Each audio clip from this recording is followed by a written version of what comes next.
Hello, welcome to Unveiling Christ. My name is Dr. David Abraham. The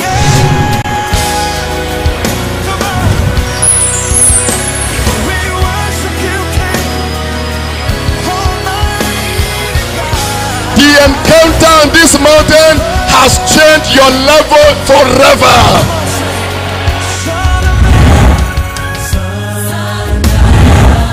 No matter what is wrong with your destiny, it shall be righted now. Perutarakatou setish orugante lekete badada me brende ketu karadasele meritale kariato. What do you imagine against the Lord? He shall put an utter end. Separate shakarate o matale atoreba. Howbeit, when the Spirit of truth shall come, he shall agatule bratasaba. He's coming now. Family, forget about your village, forget about where you came from, forget about the surface of the past, forget about your antecedent, forget about what happened yesterday. The Spirit of truth is coming now. It's coming now. It's coming now. Everyone stretch your front hands to heaven.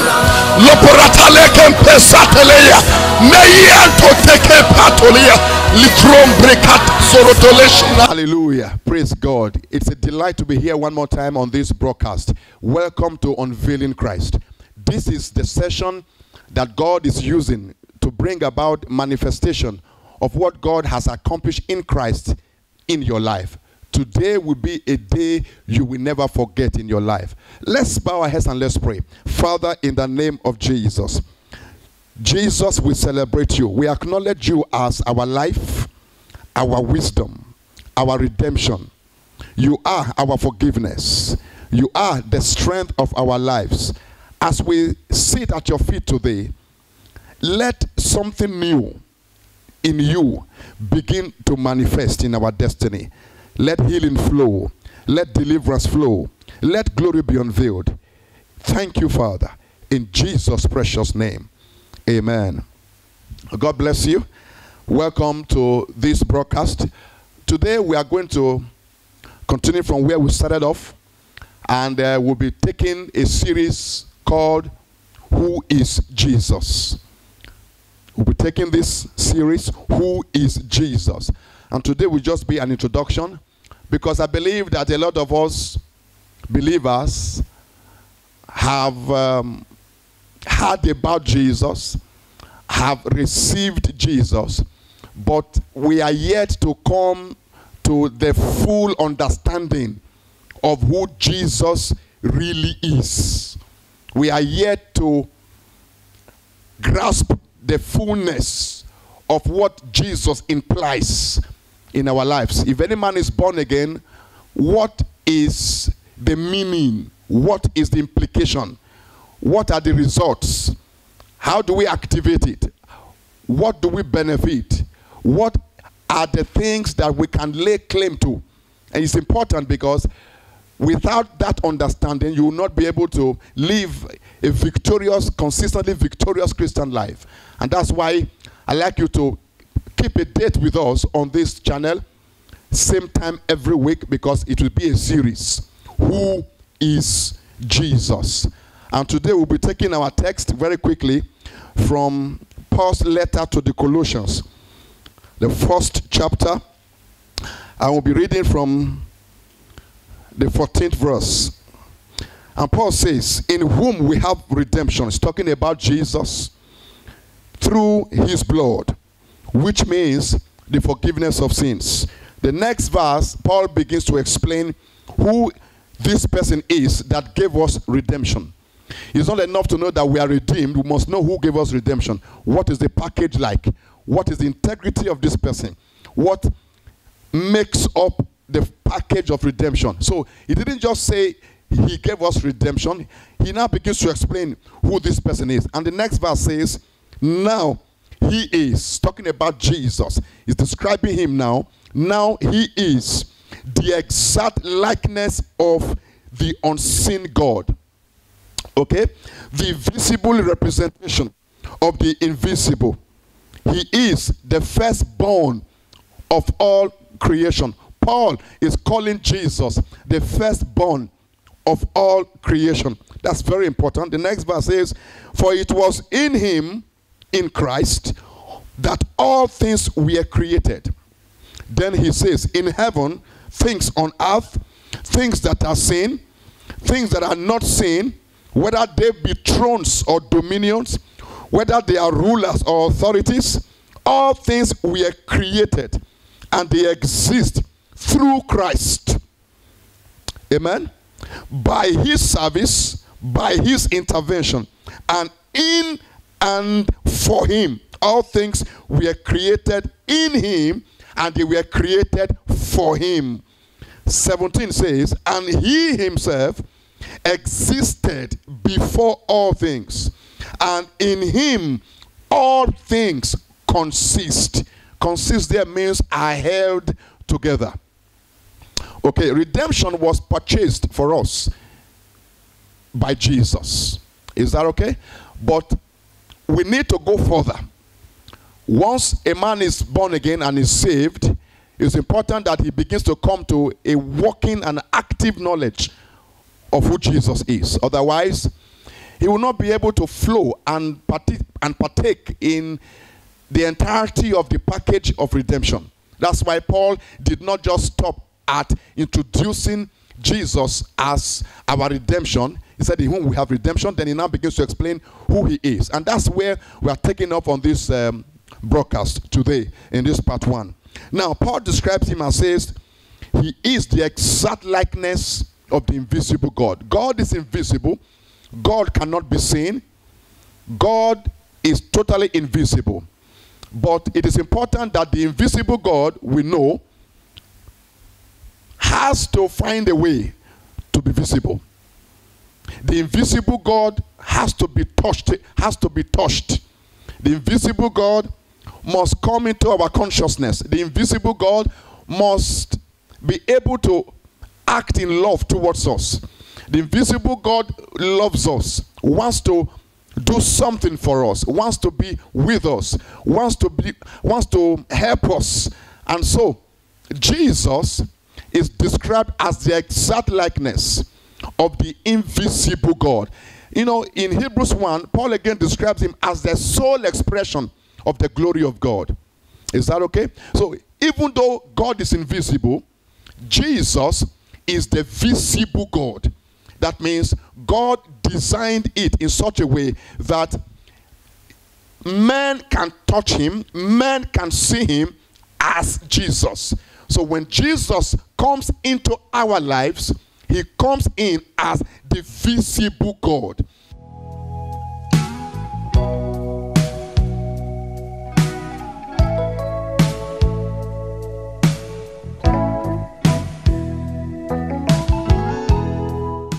He comes in as the touchable God.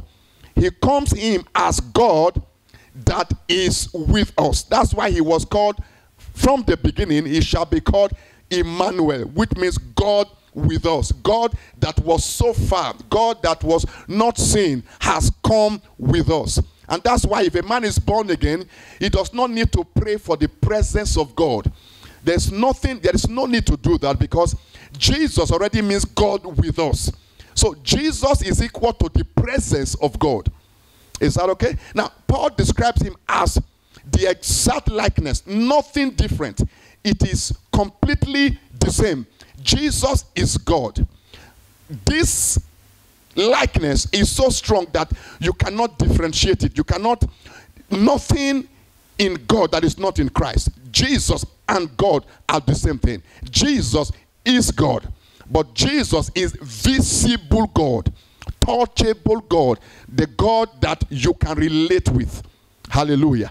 Then Paul begins to say, in that same place, then he says, he is the firstborn of all creation. The firstborn. And you know, we are familiar with this, that we have, you know, families where we have identified maybe ourselves as the firstborn, or we have families where somebody is the firstborn of the house. The firstborn simply means that which opens the womb, that which comes out first. Now, why is Jesus called the firstborn of all creation? Is that okay? It's important because we'll get back to this later. But let's go on further. He says, is the firstborn of all creation. Then he says, it was in him that all things were created, that are in heaven, that are on earth, things that you can see, things that you cannot see, things that like thrones or dominion, all things, everything you see today, was all created by the things, by the presence, by the fullness of the glory of Jesus. It was in him all things were created. No wonder God made him the firstborn of all creation. That means that's the first of what God did, because everything else that will happen happens from that platform. So he is the firstborn of all creation to enable him become the foundation for every other thing that God will do. And in him, everything you see consists. In him, all things were made. In him, all things consist. That is, Jesus is our reality. There is nothing that is real outside of Jesus. Jesus is actually our reality. Everything else is fake. If it is not in Christ, it does not exist. If it is not happening in Christ, then it's not known to God. That's why I'm speaking to someone here today. If there is anything that is in your life as a believer that you cannot find in Christ, it's not real. Because in him all things consist. In him all things are held together. Whatever is you find in your body, that sickness, that disease, that inconvenience, that situation in your family, that condition around your finances that is not in Christ is fake. It does not exist. It does not consist, because in him all things consist. And it says also that it was in him all things were created. Now, this is important, because what it says is that Christ has become the workhouse of God. For in him all things were created by God. All things were created by God. That is, whatever God is doing, he will need Christ to make it happen. He would need Christ as a workplace. Jesus is a workhouse. Jesus is a platform. It's like a workshop where God works. That's why he came out as the firstborn of all creation. That is, before anything starts, any good thing can start in your life, there must be Christ. Before anything can happen that God wants to do in your life, Christ must have been put on ground as a foundation. It's the beginning. That's why in Jesus' revelation to John, he told John, I am the Alpha and the Omega. I am Alpha means I am the beginning. Before God starts to do those great things in your life, God must be sure Christ is in place. That's why today everyone must come to Jesus. Before you can walk in the fullness of God's plans and purposes in your life, you must receive Jesus, because he is the firstborn of all creation. Firstborn there indicates this is what God will do first in your life. Is the beginning of what God is doing. So he is called the beginning. Hallelujah. Then he is called the Alpha. That's why we must be born again, and our new birth introduces the move of God. Our coming into Christ, or Christ coming into us, is actually the beginning of what God wants to do.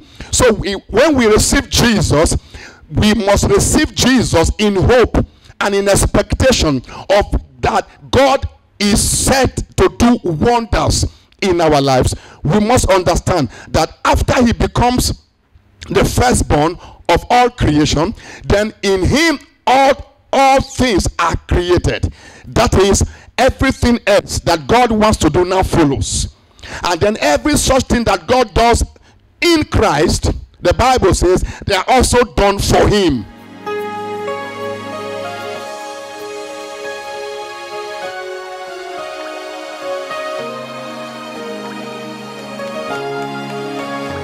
Not even for us. In other words, God only recognizes Christ. If even the things that he is doing them in him. The things he is doing them for him. Hallelujah. So Christ is actually your only reality. That is, God has no business with man without Christ. Because the things that God is doing, he's doing them for Christ.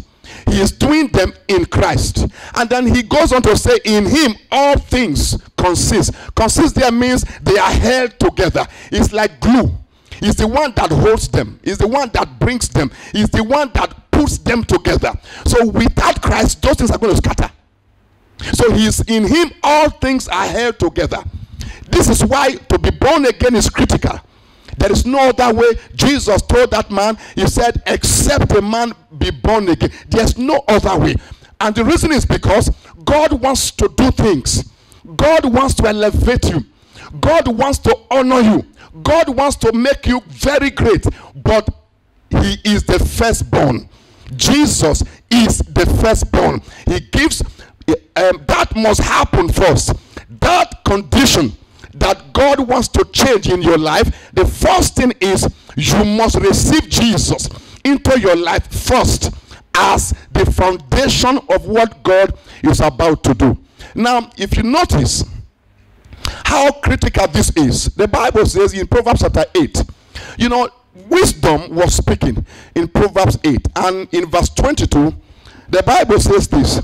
It says, the Lord possessed me in the beginning. Wisdom is speaking. And before he said that, in verse 18, he says, riches and honor are with me. Yea, durable riches and righteousness. Riches and honor are with me. The person speaking was named Jesus, was named wisdom here. But we know it's not wisdom as a thing, because he will not be the one speaking. Things don't speak. Is that okay? But this is wisdom as a person.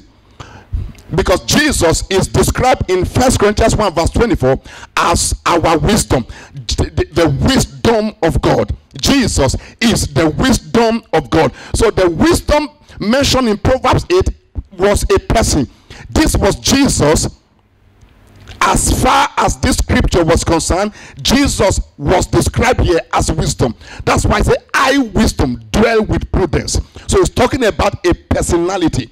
And he says, riches and honor are with me, because in him all things consist. All things are held by him. Riches are held by him. Honor is held by him. Long life is held by him.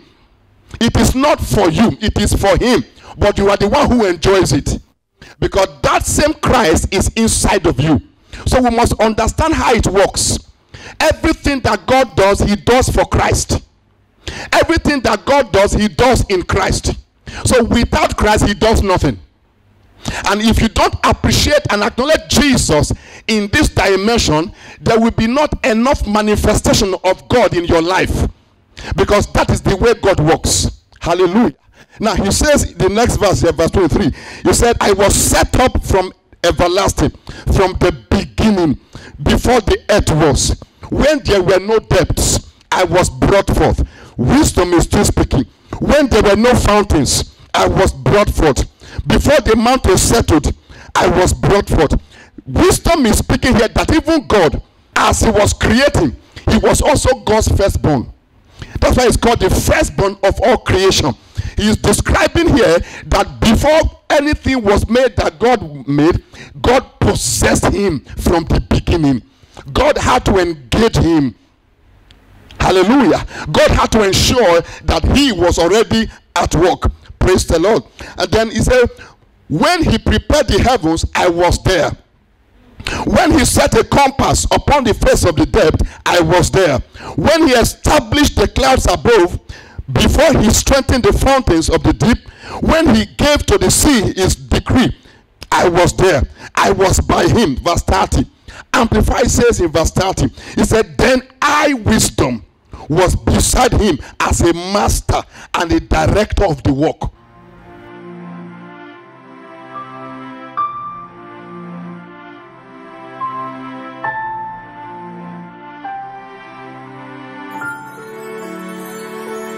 I, why wisdom was with him, was with God as the master and director of his work. So you now know why Jesus is in you. You now know why Christ is in you. You now have the opportunity to place a demand and place an expectation on the Jesus in you. Jesus was with him as master and director of the work of God. So you see why Jesus must be known, must be regarded, must be worshipped, not just as Jesus, but as also the firstborn of all creation. In your family, he's the firstborn. It is important you know this, because people tend to think or have, because of the Old Testament regulations about the firstborn, and even in the New Testament we begin to act as though we are in the Old Testament. No, there is a firstborn of children in your house, but that is according to the old order.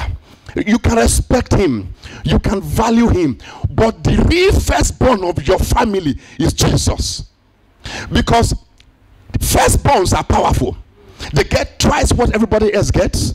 They are the priest of the house.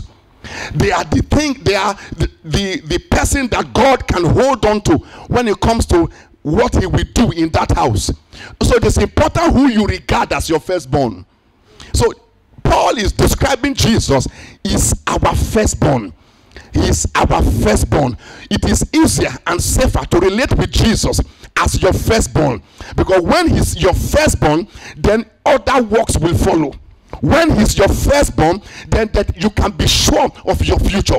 When he's your firstborn, you can be sure that your tomorrow must be bright. Hallelujah. So he's the firstborn of all creation to enable God to use him in your family. He's the firstborn of all creation to enable God to use him in your finances. So you must begin to reach out to Jesus. Thank God you are born again. But beyond that, you must relate with him in a special relationship where you now see him as the firstborn of your children, as the firstborn of your family, as the firstborn of your destiny. Jesus, I celebrate you. You are my firstborn. You are the first. You are the beginning. I draw strength from you. I draw creation from you. This must be your prayer direction, because that's who he truly is. That's why wisdom he was speaking. Before God began to work, he possessed him from the beginning. That's why I am sure, watching this broadcast today, there is something God has always wanted to do. He will do it now. Because you have been part of this broadcast, there are dimensions that God must move in your life. He has been waiting for you to receive Jesus as your firstborn. If you do that even right now, and I see God doing those things he has been expecting to do in your destiny, in the name of Jesus. In him all things consist. Nothing else works without him. And that's why I'm so sure that today God is already set to begin to do mighty works, strange things. You have not seen God work yet. You will begin to see him work now in strange dimensions, because you are receiving him now not just as your savior, but you are receiving him now as your firstborn. Hallelujah. And that's what God wants to communicate with us today, that Jesus is the firstborn of all creation. He is our reality. Whatever is not in him is not in you. Whatever does not consist in him does not hold value in you. No matter what you are seeing right now in your life is fake if it is not in Christ. That thing that you are suffering from, that condition that you have suffered under, that condition that has plagued you for so long, if you can trace it in Christ, it will stay.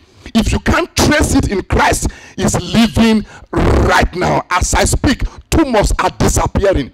As I speak, migraines are coming to an end. As I speak, heart disease is cured right now, because it is not in Christ. All things are held together in Christ. That means he holds them. Riches and honor are held by him. That's why I know.